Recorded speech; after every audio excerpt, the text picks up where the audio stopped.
On my leader time. Senator Roll can proceed. Mr. President, 8 years ago, Congress passed and the President signed a bill known as the Bipartisan Campaign Reform Act, or BICRA. This bill was the culmination of a long and protracted battle in which I played a major part, as many of my friends on both sides of the aisle will recall. It garnered bipartisan support and bipartisan opposition. Many hearings were held, studies were conducted, and a lengthy record on both sides of the issue was developed. I strongly oppose that bill, but I commend its authors for one thing. In drafting and passing BICRA, they made every effort to ensure that everybody would have to play by the same rules. Rules, moreover, that would not take effect in the middle of an election year. They wanted to make sure there was no appearance of giving one party a partisan advantage, and in that, they succeeded. Now, fast forward to today. Late last week, Democratic leaders decided to take us off of the small business bill to move to the DISCLOSE Act, a bill that is the mirror opposite of BICRA in the partisan way it was drafted and in the partisan way it's being pushed ahead of an election. Now, let's be perfectly clear here. This bill is not what its supporters say it is. It's not an effort to promote transparency. It is not a response to the Supreme Court's ruling in Citizens United, which has now been the law of the land for 7 months, and which, contrary to breathless warnings of some, has not caused the world to stop turning on its axis. This bill is a partisan effort, pure and simple, drafted behind closed doors by current and former Democratic campaign committee leaders, and it's aimed at one thing and one thing only. This bill is about protecting incumbent Democrats from criticism ahead of this November's election. A transparent attempt to rig the fall election. The supporters of this bill say it's about transparency. To say that, I say it's transparent, all right. It's a transparent effort, as I just said, to rig the fall elections. And they're so intent on their goal that they're willing to launch an all-out assault on the First Amendment in order to get there. Democrats achieved something truly remarkable, Mr. President, in the drafting this bill. They united the ACLU and the Chamber of Commerce. Quite an accomplishment. Both, of course, in opposition. Now, why would they oppose? Because it's as obvious to these groups as it is to me that the DISCLOSE Act is a clear violation of the right to free speech. Clear violation. And as usual with Democrats in this Congress, the process hasn't been any better than the substance. Over in the House, the Democratic Campaign Committee chairman sprung a rewrite of substantial portions that Republicans and even Democrats hadn't seen shortly before this bill was voted on. Not to be outdone, Democrats here in the Senate introduced a version last week that had been substantially rewritten since it was first introduced in April. In other words, the original Senate version was replaced under a veil of secrecy late last week, and that's the one the Democrats would like for us to proceed to today. Now, a massive rewrite of the laws that govern elections, and Democrats want to give 6 days between introduction and a vote, a massive rewrite of the nation's campaign finance laws without hearings, without testimony, without studies, and without a markup. Another bill produced without a single hearing, placed directly on the calendar to bypass even the Rules Committee, which is supposed to have jurisdiction over this issue. A bill written behind closed doors with the help of lobbyists and special interest. All of this in the name of transparency. Forget the DISCLOSE Act, Mr. President. What we really need is a Transparency in Legislating About Elections Act. This approach to this bill couldn't be more different than BICRA. However much I disagreed with that bill, it treated all groups, corporations, unions, parties, and individuals the same. From the ban on party non-federal dollars to advertisement limitations within proximity of an election, BICRA's restrictions and prohibitions were applied evenly. The DISCLOSE Act is the opposite. 117 pages of stealth negotiations in which Democrats pick winners and losers, either through outright prohibitions or restrictions so complex that they end up achieving the same result. Now, the unions don't need a carve-out because they got exemptions. The new laws apply to government contractors, but not to their unions or unions with government contracts. Let me just run that by you again. The unions don't need a carve-out because they got exemptions. The new law applies to government contractors, but not their unions or unions with government contracts. It doesn't apply to government unions. It applies to domestic subsidiaries, but not to their unions or international unions. Through threshold and transfer exemptions, unions are the ultimate victors under this bill. I would note that numerous attempts were made to provide parity in the House Administration Committee markup. All were defeated on a partisan basis with no credible explanation. It is really hard not to laugh, Mr. President, in discussing this monstrosity that we'll be voting on shortly. And this is what they're calling transparency? In their efforts to pass this partisan bill ahead of the election, Democrats have been forced to do the same kind of horse trading we saw in the health care debate. Some of the deals they struck were aimed at attracting special interest support, while others were aimed at quelling special interest opposition.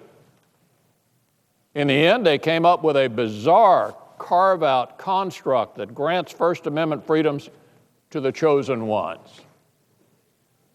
And the results aren't any prettier than the health care bill. Follow this logic.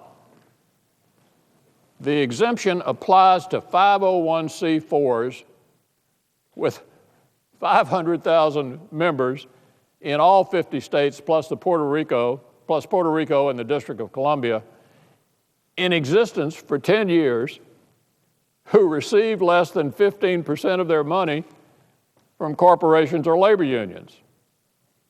Now, in case you don't know who this provision is aimed at, it's a carve-out for the NRA, as well as the AARP and the Humane Society, among unknown others who may be in this category, but not to groups like AIPAC or groups formed to advocate for victims of the oil spill or Hurricane Katrina. So if you have 400,000 members, sit down and shut up.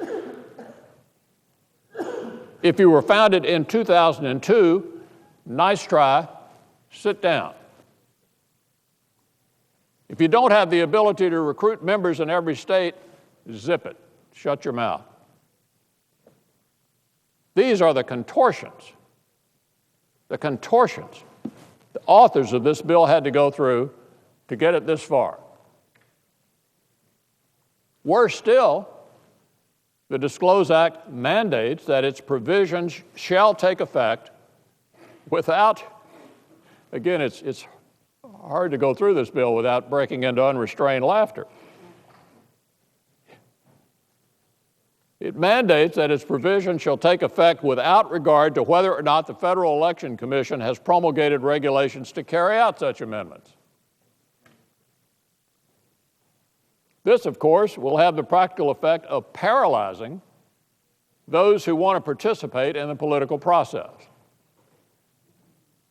If they don't know what the rules are, they'll take themselves out of the game, which is clearly what the authors of this bill had in mind. So let me ask a question.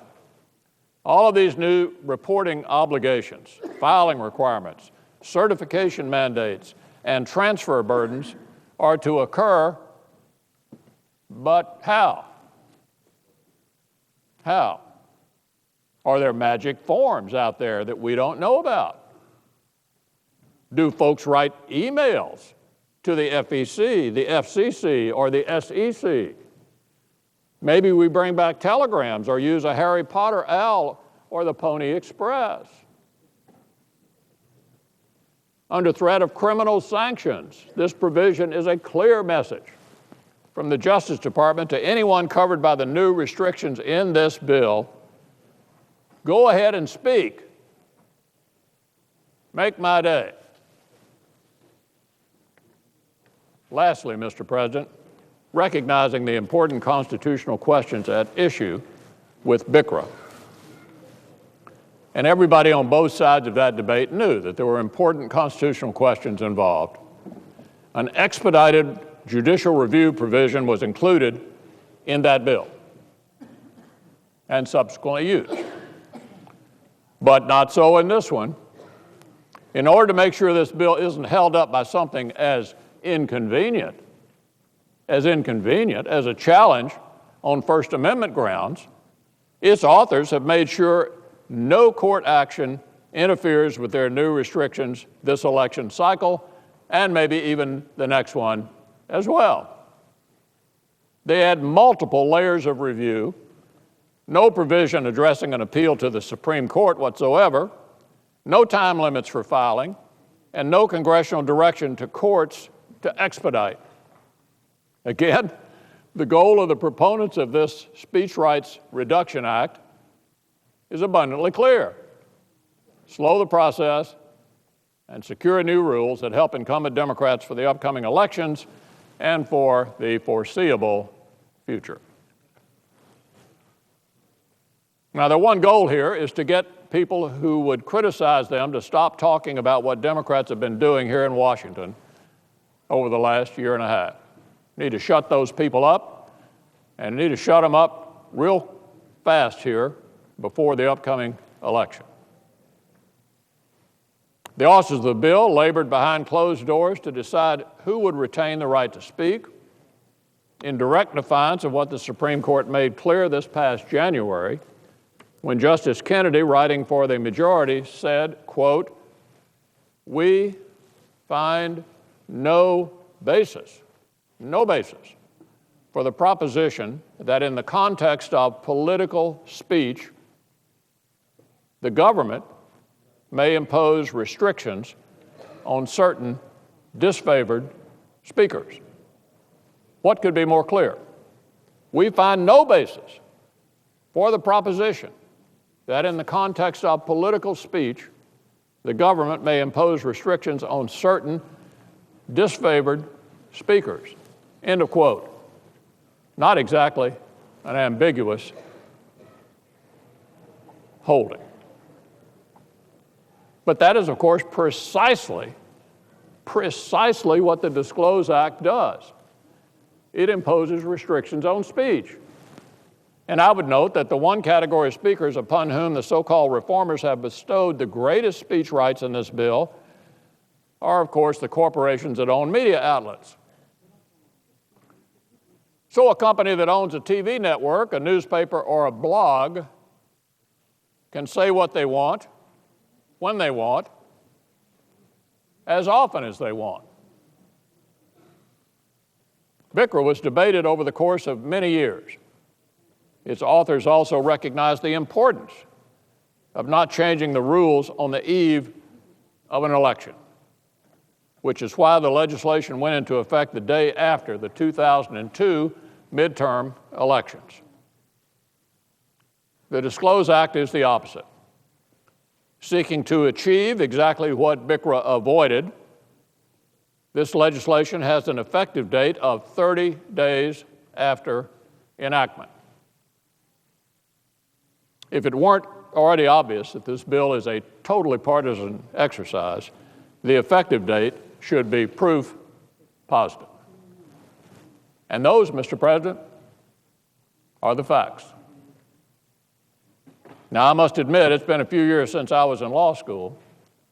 So after I learned about all these special deals, I went back to the First Amendment to look for an asterisk or something indicating that only large, entrenched, and wealthy special interests get the freedom of speech. I went and looked at the First Amendment again to look for an asterisk or something indicating that only large, entrenched, and wealthy special interests get the freedom of speech. I couldn't find it, Mr. President. So I pulled out this analysis as an interpretation of the Constitution, thinking maybe it could be found there. I looked and looked again to no avail. Then it occurred to me, perhaps on that winter day in 1791, when the First Amendment became effective, these rights were meant to apply to everyone. Everyone. Perhaps it's true the First Amendment was adopted to protect the people from the Congress, to protect them from laws like this one, to protect them from a government that picks winners and losers, to protect them from an overreaching government that's supposed to derive its powers from the consent of the governed. This DISCLOSE Act is not about reform. It's nothing more than Democrats sitting behind closed doors with special interest lobbyists choosing which favored groups they want to speak in the 2010 elections, all in an attempt to protect themselves from criticism of their government takeovers, record deficits, and massive, unpaid-for expansions of the federal government into the lives of the American people. In other words, this is a bill to shield themselves from average Americans exercising their First Amendment rights of freedom of speech. Americans want us to focus on jobs, but by taking us off the small business bill and moving to this one, Democrats are proving the jobs they care about the most are their own. By moving off of the small business bill and moving on to this one, our Democratic friends are letting us know the jobs they care about the most are their own. Think about it. Here we are in the middle of the worst recession in memory, and Democratic leaders decided to pull us off a bill that's meant to create jobs in an effort to pass this election year ploy to hold on to their own jobs.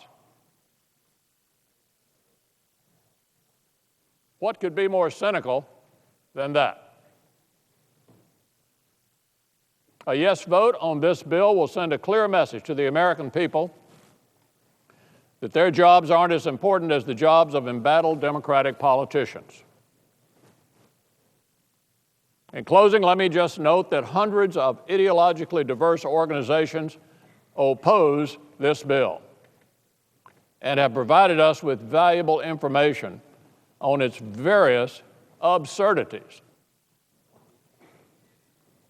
But I think the ultimate test of this bill's legitimacy is pretty simple.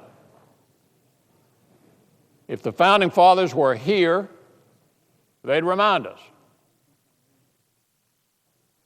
They'd hold up the Constitution and remind us of the oath we took to support and defend it.